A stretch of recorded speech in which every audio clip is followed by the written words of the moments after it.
सुधीर वर्मा जी retired और उनकी पत्नी हमारी ही सोसाइटी में रहते हैं। कुछ मकान छोड़कर उनका 2 मंजिला मकान है।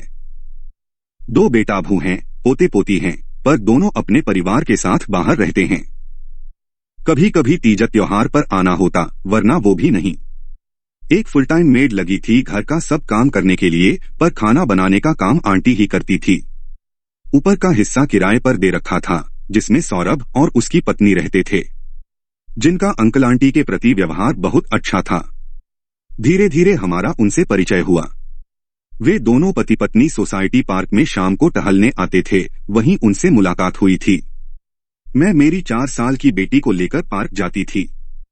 एक ही सोसाइटी में होने के कारण किसी न किसी के यहाँ पार्टी में भी अंकल आंटी से मुलाकात हो जाती थी, पर काम की व्यस्तता के कारण ज्यादा आना जाना न था। एक दिन जब मैं अपनी बेटी को स्कूल से लेकर लौटी तो पता चला कि आंटी की हालत बहुत खराब है। उन्हें हॉस्पिटल ले गए हैं, पर आंटी वहां से वापस घर न आ पाई। वो चली गई थीं अनंत यात्रा पर, जहां से कोई वापस नहीं आता। उनके बेटे बहू आए थे, अंतिम क्रियाकर्म के बाद वापस चले गए थे। अब अंकल बिल्कुल अकेले रह गए थे। कामवाली काम करने आती थी तो अंकल के लिए खाना भी बना देती थी। ऐसे में सौरभ और उसकी पत्नी ही अंकल का हर तरह से ख्याल रखते थे। बेटे बहू साल में कभी एक बार आ जाते थे, पर 1-2 दिन रुककर वापस चले जाते थे। एक बार किसी ने कहा भी कि अपने पिताजी को साथ ले जाओ, तो बोले कि हम सब तो ऑफिस चले जाते हैं और बच्चे स्कूल, तो पिताजी वहां भी बिल्कुल अकेले कैसे रहेंगे। यहाँ सौरभ और उसकी पत्नी रहते हैं तो पिताजी को अकेलापन नहीं महसूस होगा। आज अंकल की तबीयत अचानक खराब होने पर सौरभ ही उनको अस्पताल ले गया था। अंकल को एडमिट कर लिया गया था। सोसाइटी के 1-2 लोग और थे वहां। उनके बेटों को खबर कर दी गई थी। उन्हीं के आने का इंतजार हो रहा था। पूरा दिन बीत गया था, कोई नहीं आया था। बाकी के लोग भी अपने घर जा चुके थे। अंकल को होश आ गया था। उन्हें रूम में शिफ्ट कर दिया गया था। रूम में आने पर वहां केवल सौरभ को देख उन्होंने इशारे से बेटों के बारे में पूछा तो सौरभ ने बताया कि उनको तत्काल खबर कर दी थी, आते होंगे। अंकल ने आंखें बंद कर ली।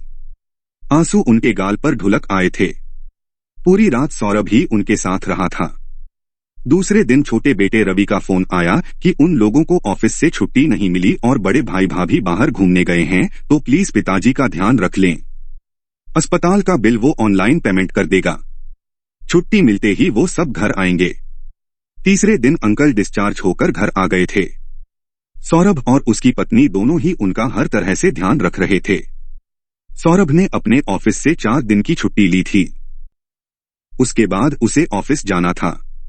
उसने व उसकी पत्नी ने अंकल का भरपूर ध्यान रखा था। अब अंकल स्वस्थ हो चले थे।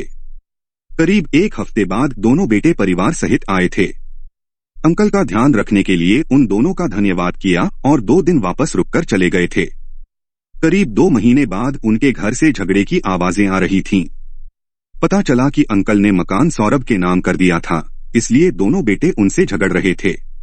बेटे ने कहा, एक किराएदार के नाम आप मकान कैसे कर सकते हैं? क्या रिश्ता है आपका इनसे?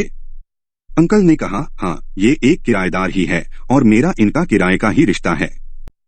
मेरे घर में रहने का ये लोग किराया देते हैं, पर मेरी सेवा करने के लिए बाध्य नहीं है।